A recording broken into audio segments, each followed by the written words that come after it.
Bismillahirrahmanirrahim. Assalamualaikum warahmatullahi wabarakatuh.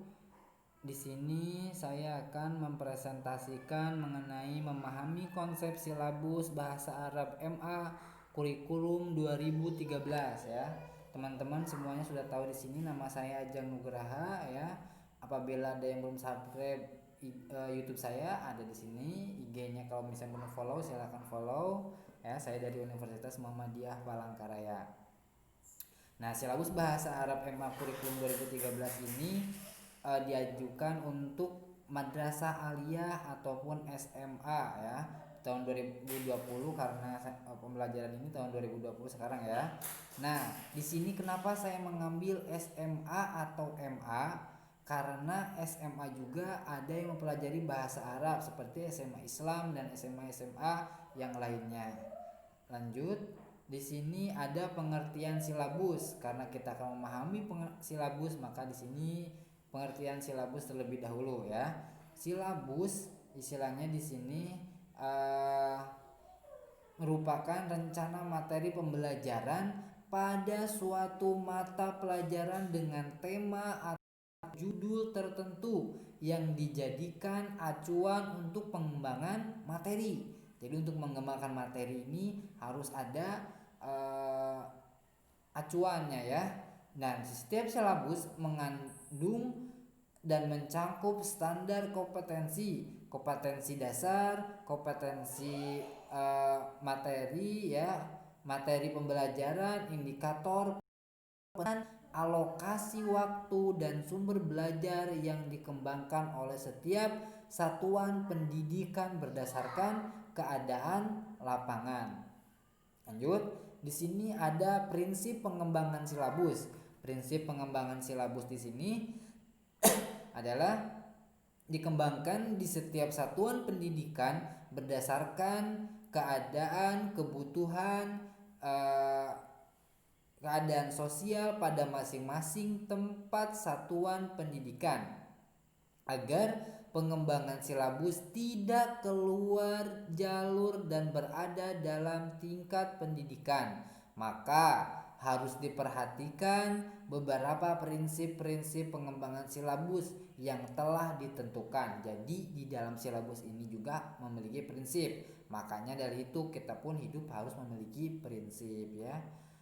Yang pertama adalah ilmiah. Mengembangkan silabus harus dilakukan dengan prinsip ilmiah. Yang kedua adalah relevan, cakup ke dalam tingkat kesukaran dan urutan penyajian dalam silabus sesuai atau ada keterkaitan dengan tingkat perkembangan fisik, intelektual, sosial, emosional, dan spiritual peserta didik. Ya, oke, next. Di sini ada yang namanya sistematis. Sistematis ini adalah komponen-komponen silabus saling berhubungan ya, saling berhubungan secara fungsional dalam mencapai kompetensi. Selanjutnya ada yang namanya konsisten, memadai, aktual dan konseptual ya, fleksibel, menyeluruh komponen silabus ini ya. Kalian teman-teman bisa membacanya.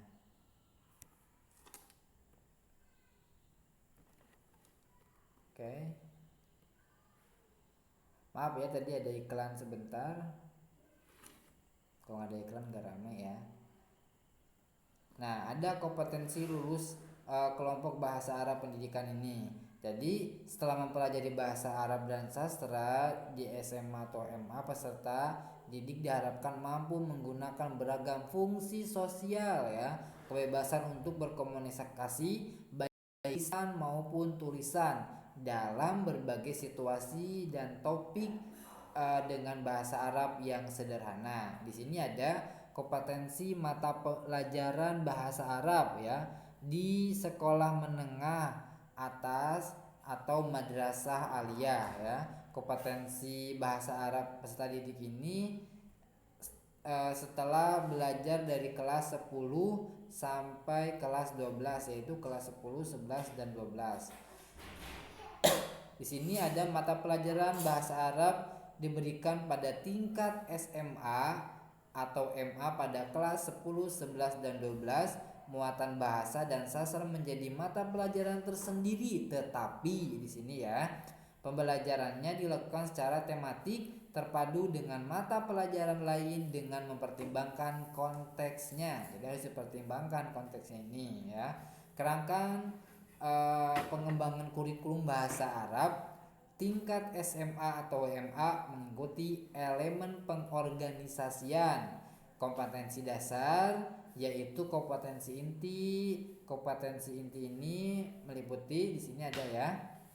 Tadi kerangkanya ada KI 1, ada KI 2, KI 3, dan KI 4. KI 1 untuk di sini KI 1 menghayati dan mengamalkan ajaran Islam yang dianutnya.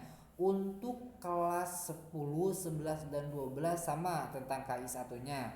Begitu juga KI 2, KI 3, sampai KI 4. Di sini ada ruang lingkup bahasa dan sastra Arab ya. SMA atau MA meliputi kelas 10. Di sini teman-teman bisa membacanya ya, menyimaknya di atas ini. Yang pertama, memperkenalkan diri. Saya membacanya agak cepat ya. Mengucapkan terima kasih, meminta maaf, dan berpamitan dan lain sebagainya. Di sini ruang lingkup bahasa Arab kelas 10 ya. Sekarang ruang lingkup bahasa Arab kelas 11, ada mengumpulkan untuk meminta perhatian, mengecapkan pemahaman, dan lain sebagainya ya. Oke, next. Di sini juga ada kelas 12 ya.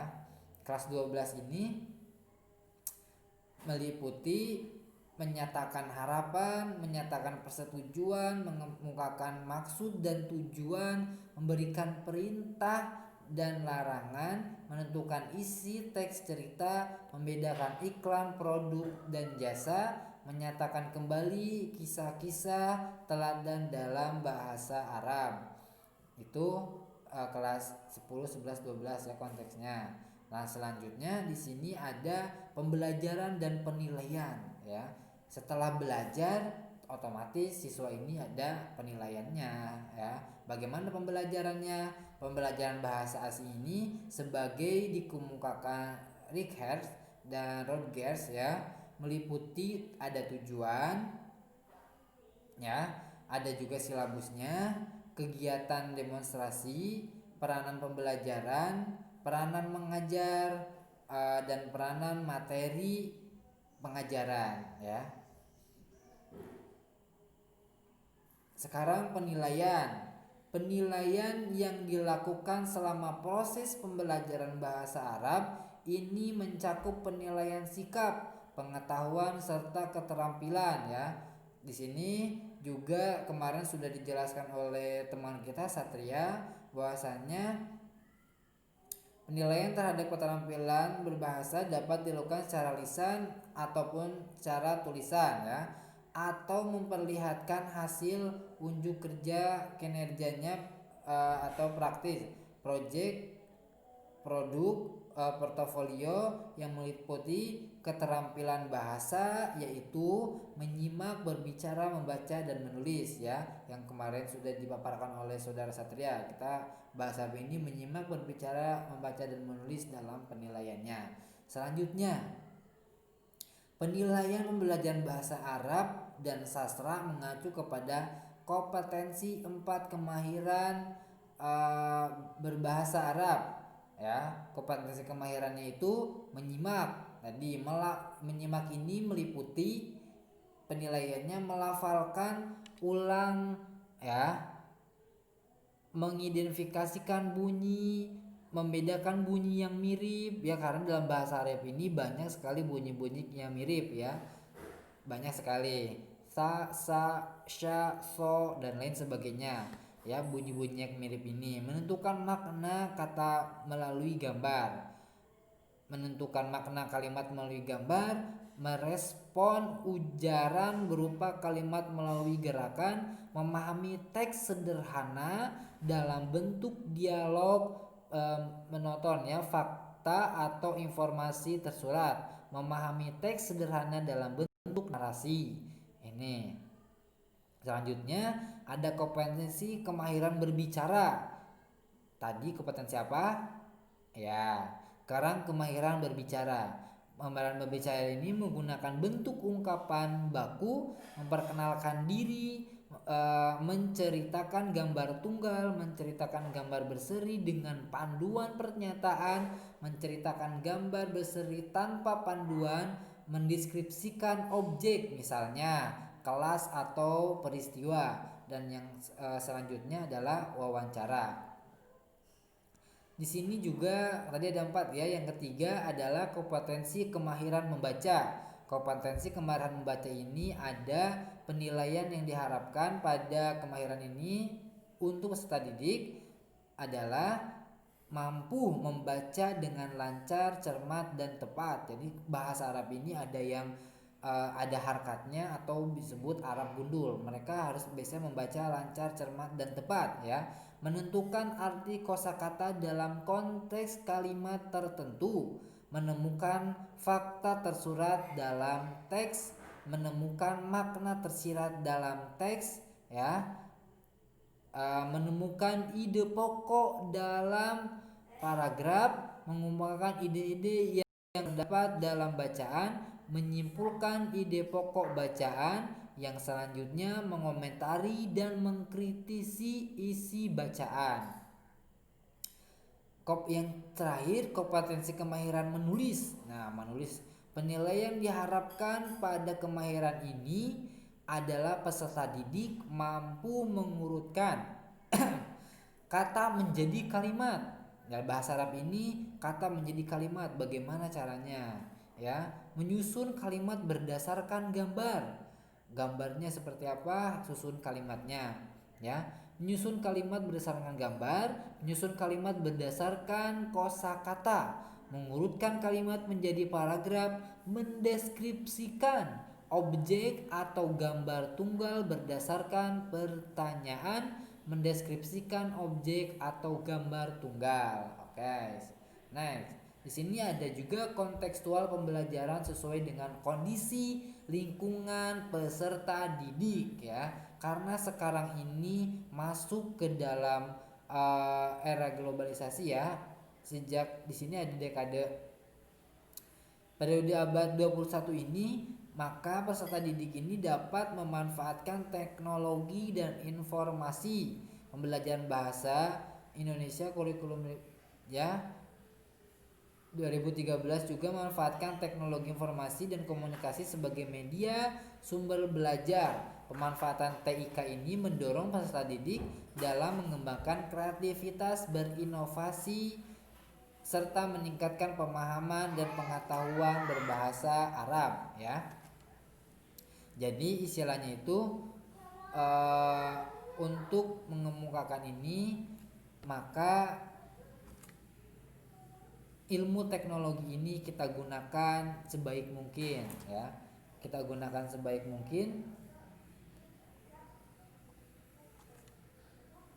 untuk kita dapat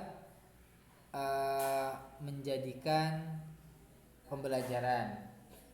Jadi teknologi-teknologi ini bagaimana caranya kita bisa menggunakan dengan sebaik mungkin. Mungkin dari saya sekian, kurang lebihnya saya mohon maaf. Wabillahi taufiq wal hidayah. Wassalamualaikum warahmatullahi wabarakatuh.